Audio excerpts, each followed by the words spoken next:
बीच में अब कोई भी आए भंते, मैं कह रहा हूं चाहे भंते करना कराए, अब चंदा नहीं देना है, पैसा नहीं देना है, अब केवल तैयारी बुद्ध गया की करनी है।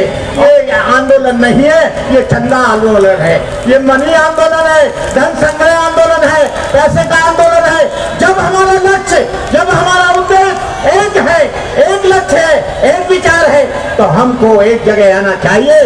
ससाई भंते ने आकाश लामा का और इनका समझौता कराया था, लेकिन मैं देख रहा हूं कि दोनों अलग अलग कर रहे हैं। अलग अलग करने की जरूरत नहीं है, अब दोनों साथ में आओ और बुद्ध गया को मुक्त कराओ। किया अपने घर भरे, अपने लिए किया, समाज के लिए इन्होंने कुछ भी नहीं किया। मैं कहना चाहूंगा कि आप लोग अब किसी को दान ना दे, ना भंते को दे, ना मुझे दे, ना किसी व्यक्ति को दे। आप केवल उस दान को 1 जनवरी के लिए इकट्ठा करें और अपने साथ 2 लोग और लाएं जिन पर किराया नहीं है, जिन पर खाने की व्यवस्था नहीं है। कहो कि मुक्त होगा बुद्ध गया से, मुक्त यहाँ नागपुर से नहीं होगा। नागपुर के जब लोग बुद्ध गया में पहुंचेंगे तो बुद्ध गया में मैं जानता हूँ इस महाराष्ट्र के लोगों में बड़ी शक्ति है। जब 92 में आंदोलन चला, हमारी बहनों ने कड़कती धूप में, मूसलाधार वर्षा में, कड़कती सर्दी में वो वहां पर डटे रहे। 1-1 लाख लोग डटे रहे। जब तक बुद्ध गया में 5 लाख लोग नहीं पहुंचेंगे, तुम सोचना मत कि वो मुक्त होगा। मुक्त तभी होगा जब आपका दबदबा वहां पर बुद्ध गया में होगा। आकाश लामा जी इस कार्यक्रम का जनक, इस कार्यक्रम को चलाने वाला 12 फरवरी 2024 को आकाश लामा ने इस आंदोलन को चलाया। उसके बाद एक के बाद एक लोग आते रहे, फिर का प्रस्त होते रहे, लेकिन हमें खुशी हुई कि जमीन पर विनयाचार्य से समझौता हुआ। लेकिन मैं चाहूंगा विनयाचार्य तुमसे भी कहना चाहूंगा कि तुम साथ साथ क्यों नहीं आ रहे हो? तुम उधर चला रहे हो, ये इधर चला रहे हैं। 1 जनवरी को आप कार्यक्रम में वहां पर आइए। यदि आप अलग चलाते हैं, चाहे आकाश लामा अलग चलाता है, मैं सोचूंगा कि ये आंदोलन नहीं है, ये चंदा आंदोलन है, ये मनी आंदोलन है, धन संग्रह आंदोलन है, पैसे का आंदोलन है। जब हमारा लक्ष्य, जब हमारा उद्देश्य एक है, एक लक्ष्य है, एक विचार है, तो हमको एक जगह आना चाहिए, एक मंच पर आना चाहिए। कल से अलग अलग चलना बंद कर दो और एक साथ आओ। हम आह्वान करते हैं, हम आकाश लामा के साथ हैं। आकाश लामा, तुम जमीन को मैं तुम्हारे साथ लद्दाख गया, मैं तुम्हारे साथ ले गया, मैं तुम्हारे साथ अरुणाचल असम गया, मिजोरम मेघालय गया, त्रिपुरा गया। आपको पता है जब अरुणाचल असम के लोग आएंगे, ये आंदोलन क्यों मजबूत हो रहा है? इसलिए मजबूत हो रहा है क्योंकि ले जो है चाइना का बॉर्डर है, लद्दाख जो है पाकिस्तान का बॉर्डर है, बर्मा का बॉर्डर अरुणाचल असम मिजोरम में है, बांग्लादेश का बॉर्डर, बांग्लादेश के बॉर्डर के पास बंगाल की खाड़ी है। ये हम लोगों से आज तक इतना नहीं घबराए। हमने भी आंदोलन 30 बरस तक चलाया, लेकिन जब से आकाश लामा आया है तब से आंदोलन को एक गति मिली है, तब से आंदोलन को एक प्रभाव मिला है। मैं कहना चाहूंगा ये विनयाचार्य जी आ बैठे हैं और कोई भी व्यक्ति आए, चाहे हवाई जहाज में बैठ कर आए, चाहे वो गाड़ी लेकर आए, चाहे वो रथ लेकर आए, किसी को अब दान नहीं देना है।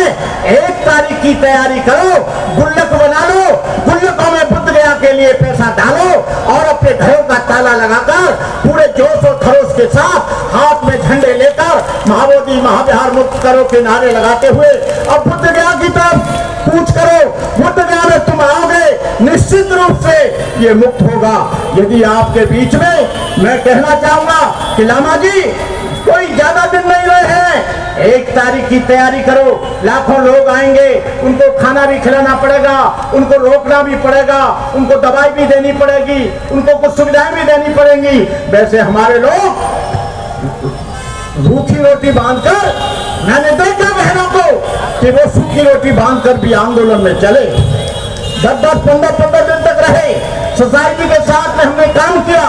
और आपके बीच में अब कोई भी आए भंते, मैं कह रहा हूं चाहे भंते करना कराए, जाए। अब चंदा नहीं देना है, पैसा नहीं देना है, अब केवल तैयारी बुद्ध गया की करनी है और बुद्ध गया से आप मुक्त होने का समय आ गया है। इन्हीं शब्दों के साथ हम लोग 6 दिसंबर को दिल्ली में कर रहे हैं। आप दिल्ली में आइए।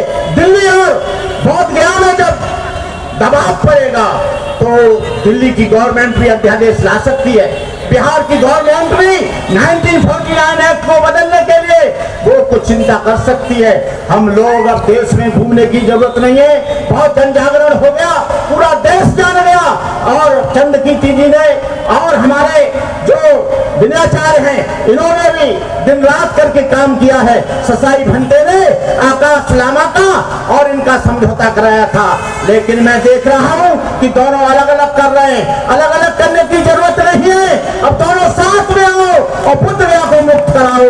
यदि तुम दोनों साथ में नहीं आते हो तो दोनों में कोई न कोई कमी है, कोई न कोई समाज को धोखा दे रहे हो, कोई न कोई महाबोधि बिहार के नाम पर सस्ती नेतागिरी खिट्टे कर रहे हो। बोध गया का चेहरा न मैं हूं, न कोई और है, न आकाश लामा है, ये सब आप लोग हैं। ये मुक्त होगा तो आप लोग उसमें पूजा करने के लिए आएंगे। लेकिन हो क्या रहा है कि बुद्ध गया की मुक्ति के लिए अलग अलग चेहरा चमका रहे हैं, अलग अलग नेता बन रहे हैं। हम करेंगे, हम करेंगे, कोई नहीं करेगा, ये जनता करेगी। बाबा साहब के अनुयायी करेंगे, भगवान बुद्ध के मानने वाले करेंगे। इन्हीं शब्दों के साथ मैं अपनी बात समाप्त करते हुए कहता हूं कि सरे राह गद्दार अक्सर मिलेंगे, तहे आस्तीन जिनके खंजर मिलेंगे, बहुत उसको ऐसे भी रहबर मिलेंगे जिन्हें सिर्फ है याद रास्ता भुलाना, मुसाफिर कहीं राह मत भूल जाना। मेरा कहने का मतलब है कि किश्तियां बह जाती हैं, तूफान चले जाते हैं, सिर्फ यादें रह जाती हैं, इंसान चले जाते हैं। जब तक है ये चांद सितारे, जब तक है धरती अंबर, भारत ऋणी रहेगा, उसका अमर रहेगा अम्बेडकर। अब पूरे देश के प्रदेशों में नारा लगाना बंद करो और रथ चलाना बंद करो। अब बुद्ध गया के लिए तैयारी करो और तुम लोग सब लोग बुद्ध गया में आके दान देना। यहाँ पर कोई दान मत देना। बुद्ध गया में आकर आप पैसा जोड़कर अपने बल पर अपनी टिकट बनाकर सम्मान के साथ बुद्ध गया में पहुंचे। इन्हीं शब्दों के साथ जय भीम, नमो बुद्धाय। पहली बार आपने देखा होगा बिहार में भी सफेद साड़ी इस आंदोलन ने दिखा दिया कि सफेद साड़ी पहनी जा सकती है और एक बड़ा परिवर्तन है, प्रबुद्ध भारत निर्माण करने का संकेत यहाँ पर आपको देखने के लिए मिलेगा। इस मौके पर मैं आमंत्रित करना चाहूंगा विष्णुदेव जी को कि वे आए और अपने विचार व्यक्त करें।